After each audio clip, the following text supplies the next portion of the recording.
નમસ્કાર વિદ્યાર્થી મિત્રો, શ્રીમતી ચંપાબેન વસંતભાઈ ગજેરા માધ્યમિક શાળાના વિડિયો લેક્ચરમાં આપ સૌ કોઈનું હાર્દિક સ્વાગત છે. આજે આપણે ધોરણ 10 વિજ્ઞાન અને ટેકનોલોજીના પાઠ નંબર 1ના અભ્યાસમાં સમતોલિત રાસાયણિક સમીકરણનો અભ્યાસ કરીશું. તમે આગળના ધોરણમાં શીખી ગયા તે દળ સંચયનો નિયમ યાદ કરો. તો દળ સંચયનો નિયમ શું હતો કે કોઈપણ રાસાયણિક પ્રક્રિયામાં દળનું એટલે કે દ્રવ્યનું સર્જન થતું નથી કે તેનો વિનાશ થતો નથી. એટલે કે કોઈપણ રાસાયણિક પ્રક્રિયાની નિપજોમાં હાજર રહેલા તત્વોનું કુલ દળ એ પ્રક્રિયકોમાં હાજર રહેલા તત્વોના કુલ દળ જેટલું જ હોય છે. દળ સંચયના નિયમમાં શું કીધું હતું કે પ્રક્રિયા શરૂ થાય અને પ્રક્રિયા પૂર્ણ થાય ત્યાં સુધી તેમાં રહેલા તત્વોના કુલ દળમાં એના જથ્થામાં કોઈ પણ ફેરફાર થતો નથી. પ્રક્રિયા શરૂ થાય ત્યારથી લઈને એ પ્રક્રિયા પૂર્ણ થાય છે ત્યાં સુધી તેનું દળ તે તત્વોનું દળ હોય એટલું ને એટલું રહે છે. બીજા શબ્દોમાં કહીએ તો કોઈપણ રાસાયણિક પ્રક્રિયા શરૂ થતાં પહેલાં અને પૂર્ણ થયા બાદ તેમાં રહેલા દરેક તત્વોના પરમાણુઓની સંખ્યા સમાન રહે છે. બીજા શબ્દોમાં કહીએ તો કોઈપણ રાસાયણિક પ્રક્રિયા શરૂ થઈ અને છેલ્લે પૂર્ણ થાય ત્યાં સુધી તેમાં રહેલા દરેક તત્વો આ દરેક તત્વોના પરમાણુઓની સંખ્યામાં કોઈ પણ ફેરફાર જોવા મળતો નથી. પ્રક્રિયાની અંદર ભાગ રહેલા કોઈપણ તત્વ તેના પરમાણુની સંખ્યા પ્રક્રિયા પૂર્ણ થાય ત્યારે અને પ્રક્રિયા શરૂ થાય ત્યાંથી પૂર્ણ થાય ત્યાં સુધી તેના તત્વોના પરમાણુઓમાં કોઈ પણ ફેરફાર થશે નહીં, સમાન જ રહેશે. શું રાસાયણિક સમીકરણ એ સમતોલિત છે? કોઈ પણ રાસાયણિક સમીકરણ હશે તે સંતુલિત છે કે નહીં?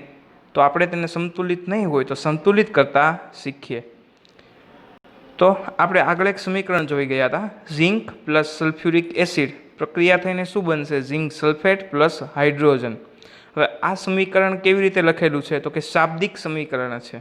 હવે આ શાબ્દિક સમીકરણને આપણે સંજ્ઞા દ્વારા લખવું હોય તો એવી રીતના લખી શકીએ, Zn પ્લસ H2SO4 પ્રક્રિયા થઈને શું બનશે? ZnSO4 પ્લસ H2 એટલે હાઇડ્રોજન.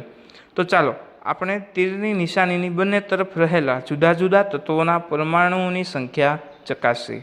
સૌથી પહેલાં શું છે? ઝિંક એટલે કે Zn તીર એટલે કે પ્રક્રિયા પહેલાં અને પ્રક્રિયા પૂર્ણ થાય ત્યાં સુધી Znના પરમાણુની સંખ્યા કેટલી છે? બંને બાજુ 1 1.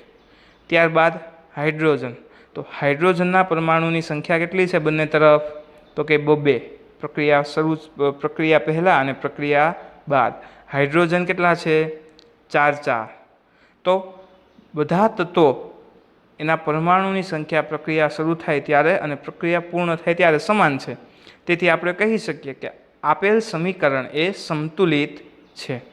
ત્યારબાદ તીરની નિશાનીની બંને તરફ દરેક તત્વોના પરમાણુની સંખ્યા સમાન થાય છે, તેથી તે સમતોલિત રાસાયણિક સમીકરણ કહેવાય છે. નીચે દર્શાવેલ રાસાયણિક સમીકરણને સમતોલિત કરવાનો પ્રયત્ન કરીએ. આપણને એક સમીકરણ આપેલું છે અને એને આપણે સમતોલિત કરવાનું છે. તો કોઈપણ રાસાયણિક સમીકરણને સમતોલિત કરવું હોય તો તેના માટે આપણને થોડાક સોપાનો આપેલા છે. એ સોપાનોની મદદથી આપણે કોઈપણ સમીકરણને સમતોલિત કરી શકીએ છીએ. તો ચાલો વિદ્યાર્થી મિત્રો, હવે આપણે પહેલું સોપાન જોઈએ. રાસાયણિક સમીકરણને સમતોલિત કરવા માટે સૌપ્રથમ દરેક સૂત્રની ફરતે એક ખાનું અથવા તો બોક્સ બનાવો. સમીકરણને સમતોલિત કરતી વખતે ખાનાઓની અંદર કોઈ ફેરફાર કરશો નહીં. સૌપ્રથમ શું કરવાનું? તો કે દરેક આખા સમીકરણની અંદર દરેક તત્વો જે આપેલા છે એના ફરતે આપણે શું કરશું? એક બોક્સ બનાવશું. ત્યારબાદ બીજું સોપાન છે. ત્યારબાદ શું કરશું? બોક્સ બનાવ્યા પછી અસમતોલિત સમીકરણમાં હાજર રહેલા જુદા જુદા તત્વોના પરમાણુઓની સંખ્યાની યાદી બનાવશું. તો આપણને સૂત્ર આપેલું છે Fe પ્લસ H2O પ્રક્રિયા થઈને Fe3O4 પ્લસ H2. હવે આ સમીકરણની અંદર આપણે જોઈએ તો કે બધા જ તત્વોના પરમાણુઓની સંખ્યા કેટલી છે? તો સમીકરણમાં દર્શાવ્યું એ મુજબ Fe એટલે કે આયન. પ્રક્રિયા શરૂ થાય છે એ સમયે આયનના પરમાણુઓની સંખ્યા 1 છે, પણ પ્રક્રિયા પૂર્ણ થતાં કેટલા થઈ જાય છે? એના પરમાણુની સંખ્યા 3. ત્યારબાદ હાઇડ્રોજનની સંખ્યા આપણને કેટલી આપેલી છે પ્રક્રિયા શરૂ થાય ત્યારે? તો કે 2. પ્રક્રિયા પૂર્ણ થાય ત્યારે પણ 2 જ છે. ત્યારબાદ ઓક્સિજનની સંખ્યા પ્રક્રિયા શરૂ થાય ત્યારે 1 છે અને નિપજમાં એટલે કે પ્રક્રિયા પૂર્ણ થઈ જાય છે ત્યારે 4 છે. તેથી આપણે કહી શકીએ કે આ સમીકરણ કેવું છે? અસમતોલિત. તો હવે આને સમતોલિત કરવા માટેનું ત્રીજું સોપાન જોઈએ. સરળતા ખાતર સૌથી વધુ પરમાણુઓ ધરાવતા સંયોજનોના સમતોલનની શરૂઆત કરો. તે પ્રક્રિયક છે કે નિપજ તે ગમે તે હોઈ શકે. હવે શું કરશું? સૌપ્રથમ આપણે શું કરશું? સૌથી વધુ પરમાણુ ધરાવતું હોય એવું સંયોજન લઈને એને સમતોલન કરવાની શરૂઆત કરવાની છે. પ્રક્રિયકમાંથી પણ કરી શકો અને નિપજમાંથી પણ કરી શકો. તે સંયોજનોમાં સૌથી વધુ પરમાણુ ધરાવતું તત્વ પસંદ કરો. આ માપદંડ પ્રમાણે આપણે Fe3O4 અને તેમાં રહેલા ઓક્સિજનના તત્વોની પસંદગી કરીએ છીએ. જમણી તરફ ઓક્સિજનના 4 પરમાણુઓ છે, જ્યારે ડાબી તરફ ઓક્સિજનનો માત્ર 1 જ પરમાણુ છે. હવે તમને નીચે કોષ્ટક આપેલું છે, તેની અંદર જોઈ શકીએ કે પ્રક્રિયકમાં આપણને ઓક્સિજનના કેટલા અણુ આપેલા છે? તો કે 1 જ. જ્યારે નિપજમાં એટલે કે જમણી બાજુ કેટલા આપેલા છે? ઓક્સિજનના 4 પરમાણુ છે. તો શું કરશું? સૌપ્રથમ આપણે ચોક્કસપણે યાદ રાખવું જરૂરી છે કે પરમાણુની સંખ્યા સમાન કરવા માટે આપણે પ્રક્રિયામાં ભાગ લેતા સંયોજનો કે તત્વોના સૂત્રોને બદલી શકતા નથી. આપણે તત્વોના સૂત્રો કે સંયોજનમાં કોઈ પણ ફેરફાર કરી શકતા નથી. તત્વો અથવા તો સંયોજનને જે છે એ રીતે જ લખવા પડે. ઉદાહરણ તરીકે ઓક્સિજનના પરમાણુને સમતોલિત કરવા માટે આપણે 4 સહગુણક મૂકી 4H2O લખી શકીએ છીએ, પરંતુ H2O4 અથવા તો H2O4 ન લખી શકાય. હવે પ્રક્રિયાને સંતુલિત કરવા માટે હાઇડ્રોજનના પરમાણુઓને સંતુલિત કરવા માટે આપણે 4 સહગુણક મૂકી 4H2O લખી શકીએ. હવે 4H2O થઈ ગયા એટલે કે ઓક્સિજનના પરમાણુની સંખ્યા 4 થઈ ગઈ પ્રક્રિયકમાં. નિપજમાં પણ 4 આપેલી છે તો 4H2O લખી શકીએ, પરંતુ H2O4 એટલે કે શું થયું? એ તત્વના અથવા તો એ પ્રક્રિયાના સમીકરણમાં અથવા તો સંયોજનમાં આપણે ફેરફાર કરી શકતા નથી. હવે આંશિક રીતે સમતોલિત સમીકરણ નીચે મુજબ થશે. હવે આપણે ઓક્સિજનની સંખ્યા 4 લખી, ત્યારબાદ સમીકરણ કઈ રીતે થશે? તો કે Fe પ્લસ 4H2O પ્રક્રિયા થઈને શું બનશે? Fe3O4 plus H2. હવે ઓક્સિજનના પરમાણુની સંખ્યા અહીંયા સમતોલિત થઈ જાય છે. ત્યારબાદ એના પછીનું સોપાન જોઈએ તો કે Fe અને H એટલે કે આયન અને હાઇડ્રોજન પરમાણુઓ હજી પણ સમતોલિત નથી. આ તત્વો પૈકી કોઈ એકને પસંદ કરી આગળ વધીએ. જે રીતે આપણે ઓક્સિજનના પરમાણુને સમતોલિત કર્યા એ જ મુજબ આયન અને હાઇડ્રોજનના પરમાણુને સમતોલિત કરવાના છે. આપણે આ આંશિક રીતે સમતોલિત સમીકરણમાં હાઇડ્રોજન પરમાણુઓને સમતોલિત કરીએ. હવે આપણે શું કરશું? તો કે હાઇડ્રોજનના પરમાણુઓને સમતોલિત કરશું. હાઇડ્રોજન પરમાણુની સંખ્યા સમાન કરવા માટે જમણી તરફ હાઇડ્રોજનના અણુઓની સંખ્યા 4 કરો. હવે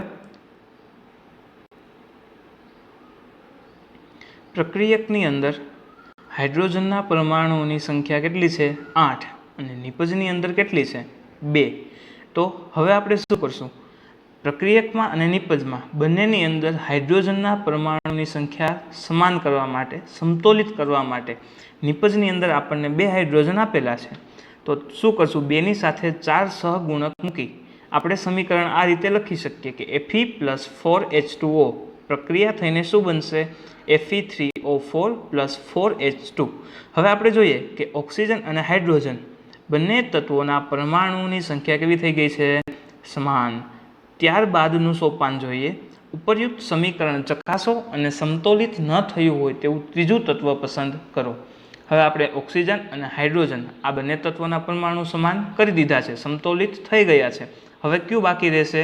તો કે આયન એટલે કે લોખંડ. હવે લોખંડના પ્રક્રિયકની અંદર લોખંડના એટલે કે આયનના પરમાણુઓની સંખ્યા કેટલી છે? 1. જ્યારે નિપજમાં કેટલી આપેલી છે આપણને? 3. તો આગળ ઓક્સિજન અને હાઇડ્રોજનના પરમાણુ આપણે જે રીતે સમાન કર્યા, સંતુલિત કર્યા એ જ રીતે પ્રક્રિયકમાં હાઇડ્રોજન 1 જ હોય 3 સહગુણક મૂકી આપણે આ પ્રક્રિયાને કઈ રીતે લખી શકીએ?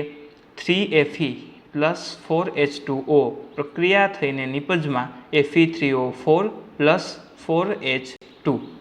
હવે અહીંયા આ પ્રક્રિયા કેવી થાય છે? સમતોલિત. ત્યારબાદનો તબક્કો જોઈએ.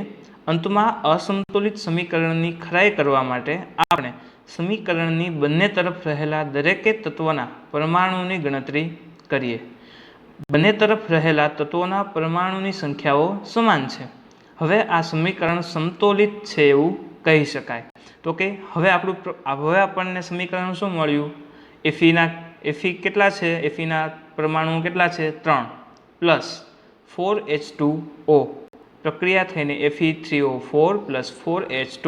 તો આની અંદર આપણને આયન, ઓક્સિજન અને હાઇડ્રોજન ત્રણેયના પરમાણુઓની સંખ્યા સમાન થઈ ગઈ છે. તેથી આપણે કહી શકીએ કે આપણને આપેલ સમીકરણ હવે સમતોલિત થઈ ગયેલ છે. રાસાયણિક સમીકરણોને સમતોલિત કરવાની આ પદ્ધતિ હીટ એન્ડ ટ્રાયલ પદ્ધતિ કહેવાય છે. કોઈપણ સમીકરણને આપણે આ પદ્ધતિથી સમતોલિત કરીએ તો આ પદ્ધતિને શું કહેવાય? હીટ એન્ડ ટ્રાયલ પદ્ધતિ તરીકે ઓળખવામાં આવે છે. કારણ કે આપણે પ્રયત્નો દ્વારા નાનામાં નાના પૂર્ણાંક સહગુણક વડે સમીકરણને સમતોલિત કરવાનો પ્રયત્ન કરીએ છીએ. ત્યારબાદનું સોપાન છે ભૌતિક અવસ્થાઓની સંજ્ઞાઓ લખવી. આની અંદર શું કરવાનું છે કે આપણને જે તે પરમાણુ અથવા તો સંયોજન આપેલા છે તેની ભૌતિક અવસ્થાઓની સંજ્ઞા લખવાની છે. ધ્યાનપૂર્વક ઉપરયુક્ત દર્શાવેલા સમતોલિત સમીકરણને તપાસો. આ સમીકરણ દ્વારા આપણને દરેક પ્રક્રિયક અને નિપજની ભૌતિક અવસ્થા વિશેની માહિતી પ્રાપ્ત થાય છે. આ સમીકરણમાં તેઓની ભૌતિક અવસ્થા વિશેની કોઈ માહિતી અપાયેલી નથી. આપણે સમીકરણ જોઈએ અને એના ઉપરથી આપણને તેની ભૌતિક અવસ્થા કેવી છે, ઘન, પ્રવાહી, વાયુ, તેની આપણને કોઈ પણ માહિતી પ્રાપ્ત થતી નથી. તો આના માટે શું કરશું? તો કે રાસાયણિક સમીકરણને વધુ માહિતીપ્રદ બનાવવા માટે પ્રક્રિયક અને નિપજના રાસાયણિક સૂત્રોની સાથે તેઓની ભૌતિક અવસ્થાઓનો ઉલ્લેખ કરવામાં આવે છે. પ્રક્રિયકો અને નિપજોની વાયુરૂપ, પ્રવાહી, જલીય અને ઘન અવસ્થાઓને અનુક્રમે જી એટલે કે ગેસ એટલે કે વાયુ હોય તો એને આપણે જી વડે દર્શાવી શકીએ, ગેસ. ત્યારબાદ એલ એટલે કે લિક્વિડ, કોઈપણ પ્રવાહીને આપણે એલ વડે દર્શાવી શકીએ. અને એસ એટલે કે સોલિડ એટલે કે ઘન પદાર્થ. પાણીમાં બનાવેલા દ્રાવણમાં પ્રક્રિયક અથવા તો નિપજ હાજર હોય તો તેને જલીય એટલે કે એક્વાઇઝ AQ શબ્દ વડે લખાય છે. હવે આપણને જે સમીકરણ આપેલું છે તેની અંદર આપણે ભૌતિક અવસ્થાઓ લખી શકીએ. 3Fe એ કેવા ફોર્મમાં હશે આયન? તો કે સોલિડ ફોર્મમાં. પ્લસ 4H2O, H2O કેવા ફોર્મમાં હશે? હાઇડ્રોજન અને ઓક્સિજન, તો કે ગેસ ફોર્મમાં હશે. પ્રક્રિયા થઈને આપણને Fe3O4 મળે છે. એ પણ Fe આયન કેવા ફોર્મમાં હશે? સોલિડ ફોર્મમાં. અને 4H2 એટલે કે હાઇડ્રોજન એ કેવા ફોર્મમાં હશે? ગેસ ફોર્મમાં. તો આ રીતે આપણે પ્રક્રિયાની સાથે એટલે કે સમીકરણમાં આપણે કોઈ પણ પ્રક્રિયામાં તેના ભૌતિક અવસ્થાઓની માહિતી પણ આપણે એને ટૂંકમાં આપી શકીએ છીએ સંજ્ઞાઓ દ્વારા. H2Oની સાથે જી સંજ્ઞાનો ઉપયોગ દર્શાવે છે કે આ પ્રક્રિયામાં પાણીનો ઉપયોગ વરાળ સ્વરૂપે કરવામાં આવ્યો છે. હવે H2Oની સાથે જી સંજ્ઞાનો ઉપયોગ થયો છે તો આના ઉપરથી આપણને એવી માહિતી પ્રાપ્ત થાય છે કે આના અંદર આ પ્રક્રિયામાં H2Oનો ઉપયોગ વરાળ સ્વરૂપે કરવામાં આવ્યો છે, લિક્વિડ સ્વરૂપે કરવામાં આવ્યો નથી. સામાન્ય રીતે જ્યાં સુધી જરૂર ન હોય ત્યાં સુધી રાસાયણિક સમીકરણમાં ભૌતિક અવસ્થાઓનો સમાવેશ કરવામાં આવતો નથી. હવે શું થાય છે કે કોઈ પણ રાસાયણિક સમીકરણ હશે તો એની અંદર જરૂર નહીં હોય ત્યાં સુધી આવી રીતે ભૌતિક અવસ્થાનો ઉપયોગ કરાતો નથી.